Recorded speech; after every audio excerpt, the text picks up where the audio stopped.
Flippin' Steve here at the podiatrist with the follow-up on my foot. 6 weeks of physical therapy in my future. Here in the 302, a little bit behind on my content as I didn't upload a video yesterday, but I'm here catching up. Got a PSA order that I just finished. It's got to go out in the mail. Another envelope, a Crazy Daisy sticker. I believe I have 2 of these left. Thank you, JMac, content creator. Go check out his content. He purchased a sticker to support the channel. One of the only content creators that has actually supported the giveaway via the stickers. Hopefully I get 1, maybe 2 mail packages in today. Don't you just love when the notifications say 2 packages have arrived and you got 7? I did have a separate package dropped off by FedEx. This was overnighted to me. It's a fairly large card. I'm not going to get into that card in this video because this video is going to be more about budget cards and this one was more expensive. Also gearing up for the Chantilly show, which will be Saturday. If you're in the area, you're going to that show, make sure you instant message me on Instagram if you can, and we'll meet up, show some cards, have a discussion, whatever you guys want to do. I also did make 1 sale on eBay this week. Sending out the LeBron numbered out of 75, PSA 10, low pop, $150. Like a $50 flip, a card that I bought cheap. Listed at the price that I bought it for to run at auction. I've been finding a little success doing that, buying cards that I think are underpriced at Buy It Nows, making offers and getting them for better deals, and then just relisting them on eBay and running at a 7-day auction with a starting bid of what I paid.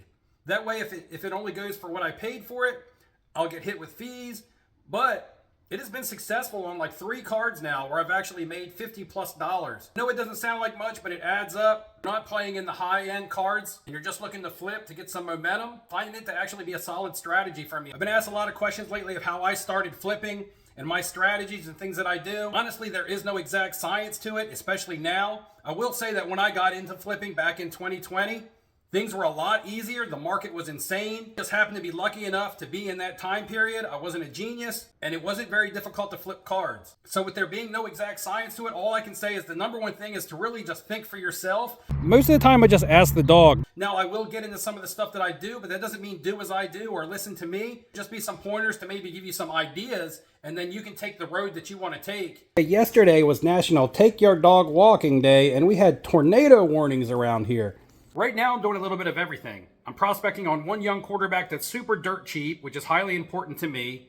And I'm also buying a couple young popular quarterbacks, but only in raw card form so that I can grade to try to make some profits with grading. That's not going to be the main topics of this video. In this video, I want to talk about cards that I'm searching for that are budget cards, that are cheaper, and more importantly, will have some form of collectability. I really can't stress the importance of that enough. I talk about it in so many videos, and I believe with some people it goes in one ear and right out the other because then they're asking me questions again.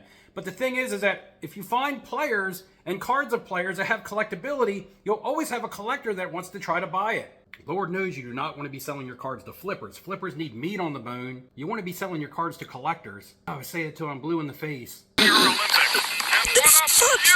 To be honest, a lot of your ultra-modern cards are not being sold to collectors. A lot of these are being sold from flipper to flipper to flipper to dealer to dealer to dealer, and it's really the only thing that's driving the market on these. Playing hot potato with a lot of the same young players and a lot of the same cards. So for me, I like to buy the players that are different, and a lot of times because I'm buying different stuff, there's not a lot of demand on it, and I can get them for a good price. What I like to do is look at today's market trends and say what kind of cards are popular, right? And I know it's going to be autographs and mem cards, but throw those out the window. Like a garbage truck dropped off the Empire State Building. Most of the stuff that I'm buying is dating back to the late 90s and early 2000s, before autographs and mem cards were popular. So what else is popular in the market? You have low numbered parallels. When I do buy modern parallels with low number, they got to be aesthetically appealing, preferably color match like this Tom Brady, and numbered out of 35. You can't go wrong with the GOAT. Raw was like $30. If I round up to $20 to grade it, that'd be a $50 investment, which would easily be a $100 flip on a card like this.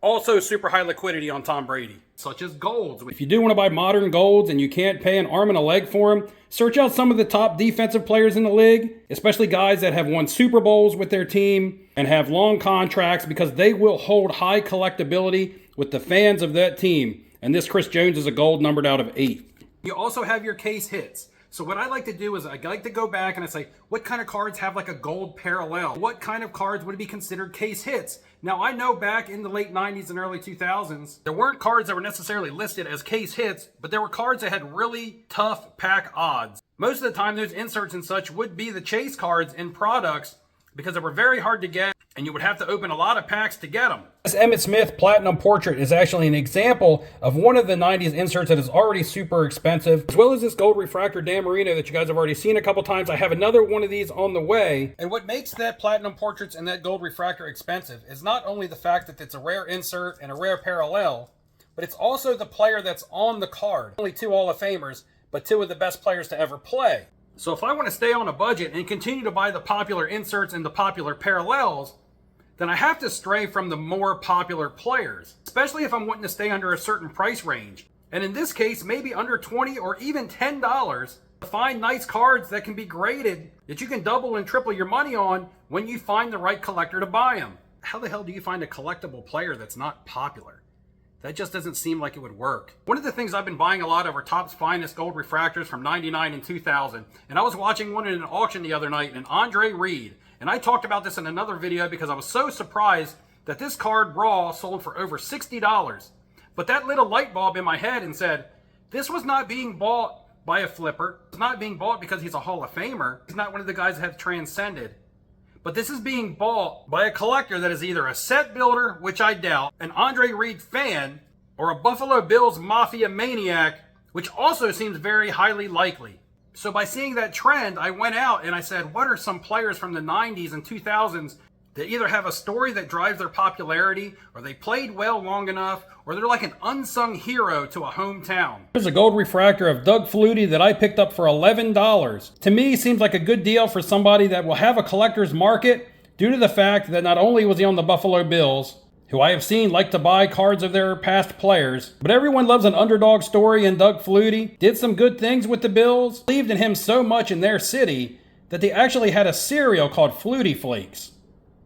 Being a Dolphins fan, you know how many times I had to hear the saying, Flutie Magic? The next card is a Frank Wycheck, who was an all-pro tight end for the Tennessee Titans. I bought this for $4. And not only was he an all-pro tight end for the Titans, but it's also going to make him popular and collectible to the Tennessee faithful, that he was part of one of the most iconic moments in Titans football. Comment below if you know what I'm talking about. He's like a hometown hero. Hometown heroes. The weather's actually starting to clear up around here, so I think I'm going to surprise the crazy one with a walk.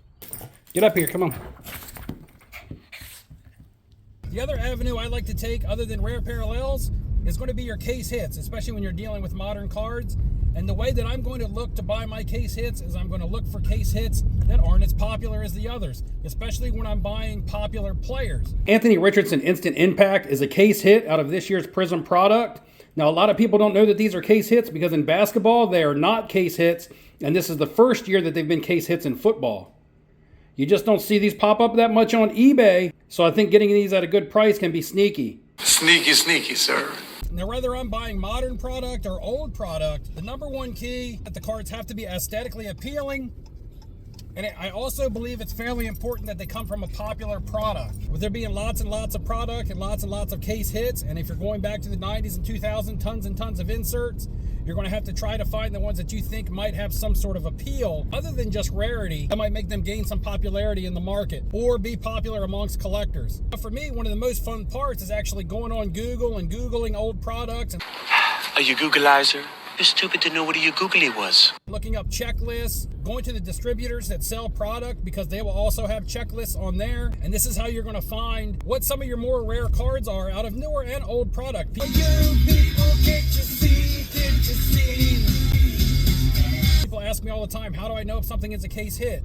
Again, it should be stated by the manufacturer when you're buying the product, as well as older cards, pack odds. If you're buying from, say, a Dave and Adams Card World, you could go to their site, and a lot of times it'll have information on the product telling you what the pack odds are on the inserts in the sets. Up this John Elway Topps Finest Gold Team Refractor for $106. Now, that's not really cheap, but I looked and I saw where a Dan Marino ended at auction right before the John Elway for $405 raw, and a Brett Favre in a PSA 9 did $900. You know, just a little bit of a downgrade in player, Not from a talent standpoint, but from a collectability standpoint, believe it or not, Elway isn't as collectible as Marino and Favre. Now, these inserts are 1 in 575 packs, which is a tough pull. They're aesthetically appealing, and they have some strong players on them. I know that $100 is relative to what you're talking about and doesn't seem cheap. I'm just not going to come right out and tell you guys which ones I think are good, because again, beauty is in the eye of the beholder, and it's just my opinion. Also, wouldn't be fair to me as somebody who sits around for hours and looks up stuff.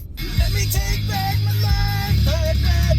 It also would take away the fun for you, because finding a card that a lot of people haven't found yet. Picked up this all etch refractor from 99 Topps Chrome, a popular set, a shiny card, 1 in 102 packs.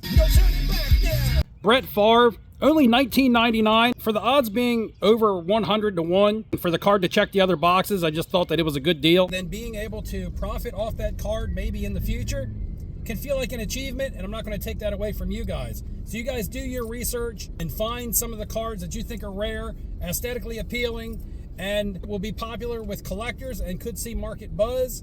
I will show you guys some of the stuff that I've picked up, and maybe that'll give you guys some ideas. A couple cards that I just picked up that came out of the 1999 Topps Chrome basketball set is going to be these all-star refractor inserts. I got a David Robinson for 18 bucks and a Hakeem Olajuwon for less than 20 bucks. Two great players that are in highly collectible markets. Spurs fans love their basketball players. He's got a shine to him, a great design. They're 1 in 300 packs. We're here at the dog park, but I'm not going to put Daisy in there with all those hooligans. My filthy beast is going to walk with me. I'm down by the river!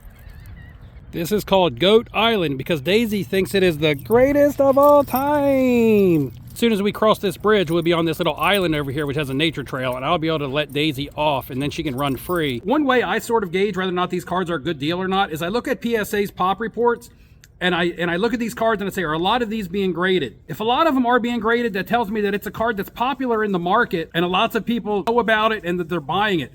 I typically want to steer clear of that. I want to buy cards that don't have a lot in the pop report, not because people won't grade them, but just because they can't find the grade them or they don't know about the card yet. And I like to have stuff that's different. A lot of times, the first time somebody might see a card, it may actually be the card in my inventory. I believe that a lot of cards like this would have been graded during the pandemic. However, when the grading companies shut down, that really made people be very picky about what they were sending in. But now it has become very viable to grade these types of cards again, and it seems like people just haven't gotten back into that, or they don't feel like doing the research, or they're just content with buying and selling what's already out there. When you're browsing over cards and you're like, hey man, it's a great player and that card looks awesome, a lot of times you're not the only person that will think that, so trust your gut and trust your own instincts. A lot of times that'll help you buy cards that other people will like. Because deals are drying up and it is getting harder and harder to flip cards, but if you look in the right places... What in the hell is that? You stick to a budget, you can still be successful. Thanks for joining me in this video, guys. I'll see you in the next one. Hopefully I'll see you out at the Chantilly show. Until then, take care of yourself. You're so tired you can't even pull your butt into bed.